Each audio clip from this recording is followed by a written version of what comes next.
we're ahead, because that's the basis of much of what we do in statistics, because as I said, it guarantees us that the sample means will be normally distributed, and more importantly, we know what the standard deviation will be, so we can start calculating z-scores and p-values. So is that clear? Because I want that to be clear to everyone.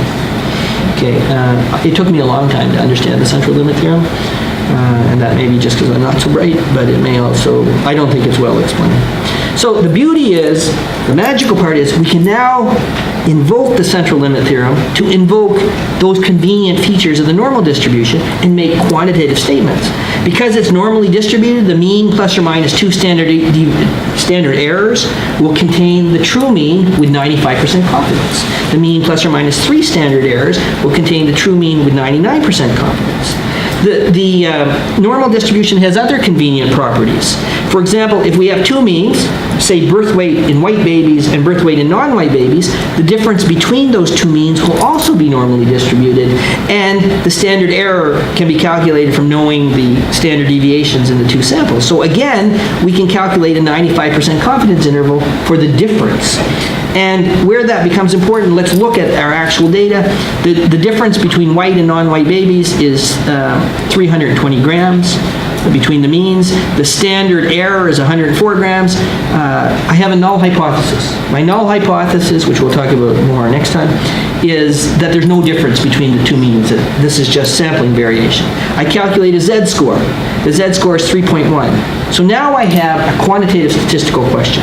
How likely is it that I will find a value of 3.1 in a normal distribution, 3.1 or higher in a normal distribution just by chance? And that's the area under this curve, calculated from doing the integral or looking it up at the table at the back of your statistics text.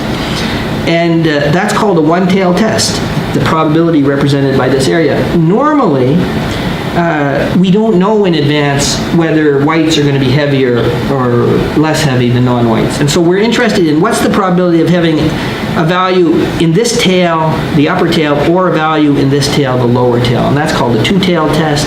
We usually want to do a two-tailed test. In 1991, the FDA said they will refuse to look at submissions where one-tailed tests are done. We'll talk about where that may not be, where it's valid to do a one-tailed test, but usually we want to do two. So our statistical question is now very clear. How likely is it that we'll find a normally distributed z-score that's in this tail or this tail? And there you can do the integral. It's called an Murphy integral, or you can look it up in the back of the books. And what you'll find is that the probability associated with this two-sided or two-tailed test is 0.002 or 0.2%. So in this case, we reject our null hypothesis because it's actually quite unlikely, only a 0.2% chance. We can also calculate our 95% confidence interval on this difference, which is the mean plus or minus, or sorry, the difference plus or minus 2 standard errors, and we can get an estimate of its precision. So with 95% confidence, we can say the true difference may be as small as 117 grams, maybe as large as 500 grams. And I want to make the point that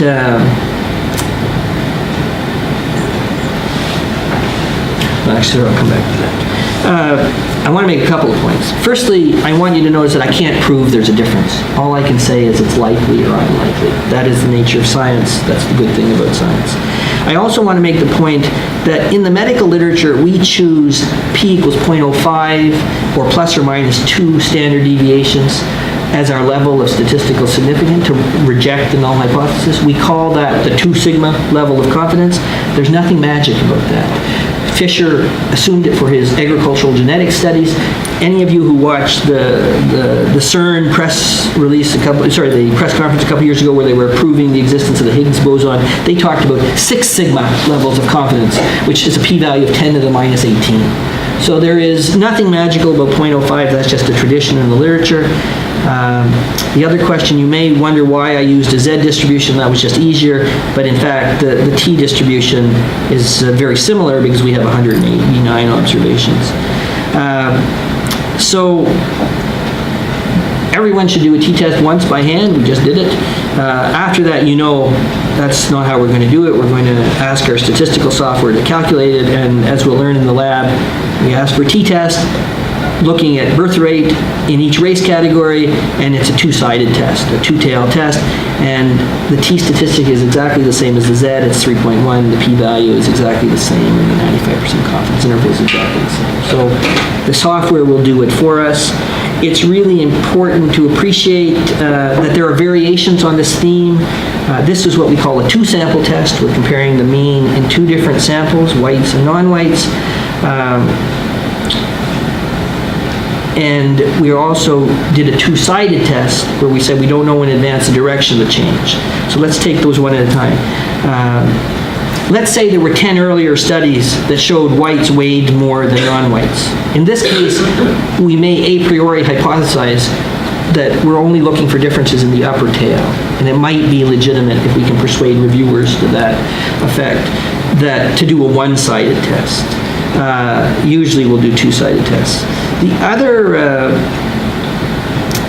and you can see that's a slightly different command. Our alternative hypothesis is now that whites, our reference category, is greater than non-whites. We get exactly the same t-statistic, but our p-value and our 95% confidence interval is different. So the point I'm trying to make is you have to know which test you're asking for. The other type of t-test that we commonly encounter is a one-sample test, where we want to compare the mean in a single group to some hypothetical value. For example, our hypothesis could be that the mean birth weight in Springfield, Massachusetts is equal to 3,300 grams, which is the global average according to the WHO. And in this case, our population average is 3,300, is mu, and we're doing a one-sample t-test on birth weight compared to that, and you see we get a very different t-statistic, very different confidence interval on the actual mean birth weight. And again, the point I'm trying to make is that you have to know which test you're asking. Now, it's not very common that we do a one-sample t-test like this. One sample, not one-sided, except under one circumstance. Does anybody know when we do a one-sample t-test? You've all heard of a paired t-test? Okay, all a paired t-test does is, let's say we're measuring blood pressure before and after treatment, and we want to use each child as their own control, and next week we'll talk about why that's advantageous. The one sample t-test looks at the difference between the pre-treatment and post-treatment values and compares it to a null hypothesis of 0, because that's our population value if there's no difference, is that it's 0. So that is a one sample test. And usually, and so the software will take care of that automatically, but really it's doing a one sample test whenever you ask for a paired t-test. So just to appreciate that's what a paired t-test is. And also to appreciate that the central limit theorem is always true, but the sample size required to have a normally distributed mean may be quite large if the data are highly skewed or if the data set is small. And there are what we call non-parametric analogs to the various t-tests, and we will look at the lab, the Mann-Whitney test, which is a non-parametric analog to or a U-test to the two-sample t-test, also known as the Wilcoxon rank sum test. There's a Wilcoxon sign test, which is the non-parametric analog to a one-sample t-test. It's called the Wilcoxon sign rank test. And then there's a matched paired Wilcoxon, which is a variant of this. So even though we're the t-test is very robust to non-normality, but there are alternatives, and we will deal with them in the lab. And you can see here the syntax is the same. We replace t-test with Wilcox test, and everything else is the same. Here's our two-sided test, and here's our one-sided test. And you can see the p-values are different. They're substantially different, actually, and so this assumption matters. We're coming to the end here, bear with me. Another type of statistical inference requires us to compare proportions between groups, and that brings us back to the contingency tables that we looked at earlier. So this is a 2x2 contingency table that we saw before, where we look at our low birth weight indicator and our race categories. Now, when you're working with a contingency table, we usually use a chi-square test for testing for the independence between rows and columns. And before we discuss how to do this, I want to mention one common measure of the association between the row and column variables, and that's the odds ratio. And to understand an odds ratio, you have to understand what we mean by odds. And the sad truth of it is that very few people have an intuitive understanding of odds. I have a very intuitive understanding of odds because my first job as a teenager in the pre-digital era was working at the provincial racetrack. And my job was to every few minutes they would call me and I would go and hang up the little sign that said the odds are now 7-1. And it was also the provincial agricultural fairs where people would throw vegetables in if they were unhappy with the odds. So in my brain, I have a very intuitive understanding of odds. But what you need to understand is the odds is just the ratio in each race category of those with low birth weight over those, sorry, in this case 23, to those without low birth weight, or the probability, here P is the probability of low birth weight over the probability of normal birth weight. That's all the odds means. And you can, in fact, convert it to a probability if you wish. So in this case, we have an odds of low birth weight for non-whites is 36/57, and for whites is 23/73, and the odds ratio is just the ratio of those two, and in this case, it's 2.005. And what that's telling us is the non-white race appears to double the odds of low birth weight. But the question we want to ask is this difference statistically significant, or is it due just to sampling variation? Again, we have a null hypothesis, and our null hypothesis is that the proportion is the same in both groups. And we can, in fact, under our null hypothesis of no difference, we can calculate the numbers we expect to see. So here we see roughly the same number in each group.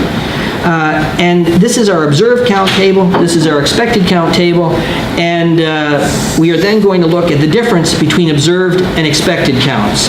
And we add up those differences, we divide by the square of the expected count, and that gives us a chi-squared statistic, and in this case the chi-squared statistic is 4.1, and in general the degrees of freedom for that distribution depends on the number of rows and the number of columns. So in this case it's got 1 degree of freedom, and we look it up at the back of the book and we say how likely is it that a chi-squared statistic of 4.1 or larger would arise just by chance. There's no two-tailed test here because chi-squared can obviously only be positive because of the squaring that goes on, and we can look it up in the back of the book, or we can ask our statistical software to calculate chi-squared. In this case it tells us with 1 degree of freedom that this has only a 4% chance of arising by random variation, and we would conclude that there is an association between birth weight and non-white race, and race in this case. One last point. All of our comparisons have been single comparisons, and when we talk about our false positive rate of 0.05, we're talking about what's called type 1 error. So what's the probability of rejecting the null hypothesis, saying there is a difference when in fact there's no difference?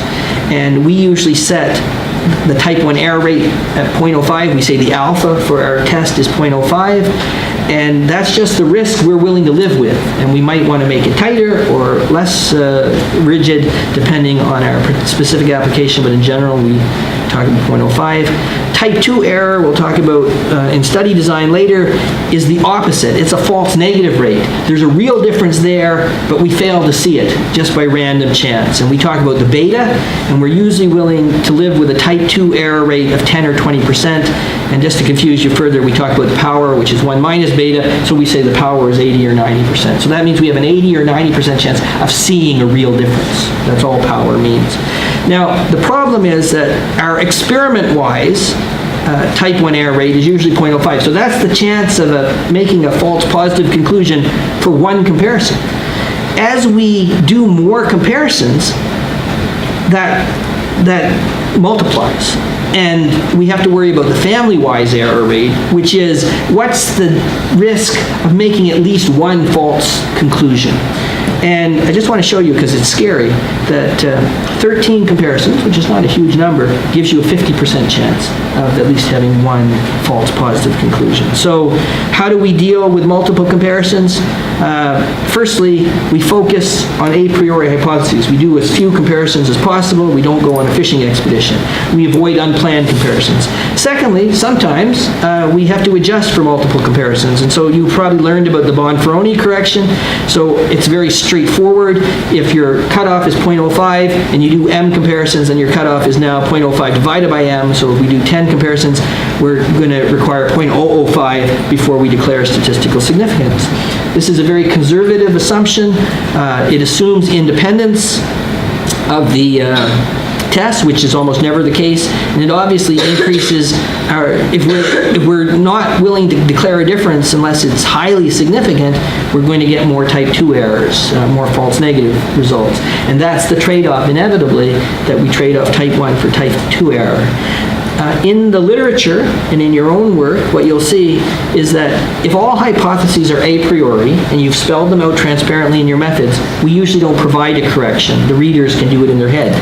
Otherwise, you should adjust for multiple comparisons, and we'll see in the lab there are different ways of doing it. Bonferroni, Tukey's honest significant difference, Fisher's least significant differences. These are a way of adjusting for multiplicity to keep our overall risk at 0.05. That really is all I wanted to talk to you today. We talked about R the other day, so I'm willing to just give you a little bit of background on R in anticipation of our lab. Unless you have some questions about what we've talked about. Shall I just reiterate that you're under no obligation to use our SAS and STATA, SPSS and JUMP are all perfectly reasonable choices. R is the open source implementation of S+, which was created in the 1980s, but is no longer available. It's a funny story. In 1988, AT&T, who developed S, sold it for $1. And the company that bought it at McGill in the 90s were charging $5,000 for an annual site license for users like myself. And the people who developed it, particularly Ross Ahaka and Robert Gentleman, were outraged. And so they re-implemented the entire language S, and they called it R after their names. It was a pun. And I just learned that S is no longer in business. You can no longer buy it because it has been supplanted by the open source version, which is free. So that's where R comes from. That may reflect the fact that statisticians are cheap, which is the case. But as I pointed out the other day, a review of the scientific literature makes it clear that R is now overwhelmingly the de facto choice, at least among statisticians. It's far and away the most comprehensive statistical package. It runs identically on Mac, Windows, and Linux. There are over 50,000 functions spread across thousands of specialized libraries, and it is the language of choice for new work in bioinformatics and genomics, metabolomics, and that sort of thing. If you insist on a point-and-click interface, there are point-and-click interfaces. This is R Commander. You see here, choose 2-sample t-test, then choose your variables, and it translates it into a command for you and gives you the results. There are other packages. Sorry, there's actually a course taught at Cambridge's Sanger Institute it's applied statistics using R Commander, and there's a link there to the course notes if you're interested. RK Ward is a newer package from the makers of Linux. It runs also on Mac, Windows, and Linux. R Commander, I think, is a little bit better. And you're free to use those, obviously, but we are going to concentrate on the text command interface for several reasons. Firstly, it's not that hard. Secondly, I think you will find that point and click is tedious and inefficient if you're going to spend more than 1 or 2 days doing analysis. And this is particularly true when you have to manipulate your data set. So if you need to subset your data or analyze subgroups separately, it's easy with 30 patients to copy and paste. It's not so easy with 3,000 patients or 1 million patients. And if you're working with MCHP data, you may have 1 million patients. Also, the business of working through 16 layers of menus is fine if you're going to do the analysis once, but that only happens in the classroom. In the real world, you add data, you remove data, you correct data, and you end up reanalyzing it dozens of times. And your predecessors tell us that was their biggest regret, the amount of time it took to reanalyze through point-and-click interfaces. I mentioned the other day the documentation. There are over 400 textbooks on R available. There are 2 on JUMP, just by way of comparison, and it's just because it's so widely used for teaching.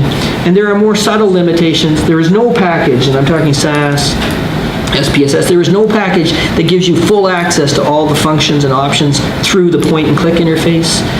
Also, you need a documentary record of what you've done, and I cannot tell you how many times residents come to me and say, I need to add a patient, but I can't reproduce the analysis I did before, and I don't remember the options I selected.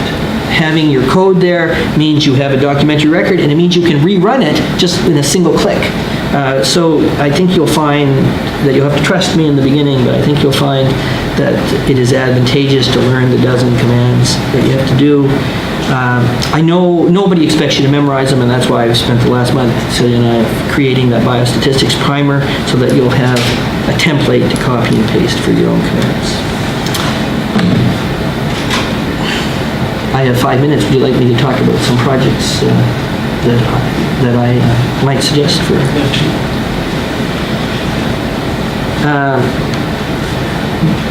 As John Tukey said, the great thing about statistics is you get to play in everybody's backyard. So I'm open to discussing any topic that's of interest, but my own work focuses on growth charts heavily. So we did the reanalysis of the WHO data to extend those curves that you saw. We've created growth charts for waist circumference and waist height ratios. But most importantly, I'm interested in applications. So StatsCan has growth data on 13,000 kids over the past decade. So Celia and I, a few months ago, had a CMAG paper where we looked at trends in overweight and obesity among Canadian children using these new growth charts. We've used that same data set to look at the prevalence of overweight and obesity among Canadian children in terms of socioeconomic determinants, which we're very interested in. And those are probably too big.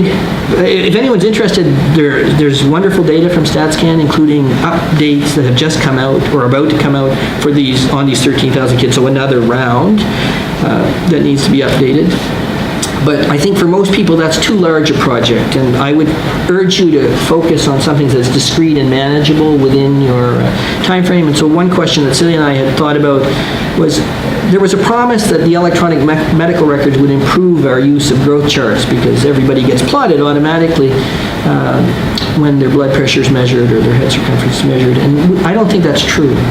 Clinically, that's not the impression, and I think it's time someone did an EMR audit, either looking at the general pediatric clinic or comparing general pediatric clinics to specialty clinics to see how well a job we're doing in actually plotting growth parameters, and more importantly, are we following up appropriately? So if the patient gets charted as having a high blood pressure, are we bringing them back for follow-up? Or small head circumference, or being overweight, are we bringing them back for follow-up? Are we doing appropriate investigation? So I think it's time to ask that question, could we do better?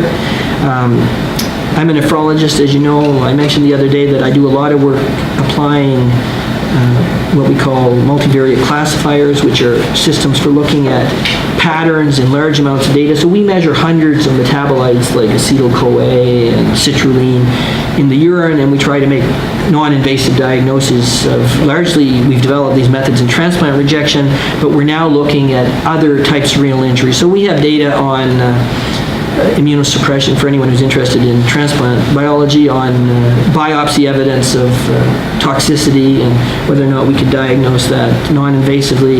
We haven't run the metabolite panels yet, but we have kids who go on to develop microalbuminuria with their type 2 diabetes or their non-type 1 diabetes, and we would like to have a predictor at the beginning of the study. Can we predict who develops it later? We also have just recently, actually just this weekend, I got new data on a new approach to measuring metabolites using gas chromatography and mass spectroscopy. So again, all of the previous questions can be re-asked using these new metabolite panels. That's the sort of thing I do. I also do statistical methodologies. I'm very concerned about how we handle missing data in trials. I think you asked a question about that at one session. But in 2010, real heavyweights like the Food and Drug Administration and the National Academy of Sciences and the National Research Council released extensive guidelines for how to handle missing data in clinical trials. My impression is that we're not doing it. 7 years later, there have been reports in the New England Journal and CMAG telling us that we should be doing it, outlining the bare minimum that we have to do. And I think it's time that we review the high-impact pediatric clinical trials in the New England Journal and Journal of Pediatrics and those 3 places, and test the hypothesis that few of those studies are actually following the guidelines. So that's what I refer to as a methodologic study. You can do it in the privacy of your own home. You get to review all the high-impact RCTs in whatever 6-month or 12-month period. Anyway, those are the kind of things that I'm happy to do with people. You're obviously under no obligation. Thank you very much for your patience, and I know it was a lot to cover. I'm done, Megan. Take your time.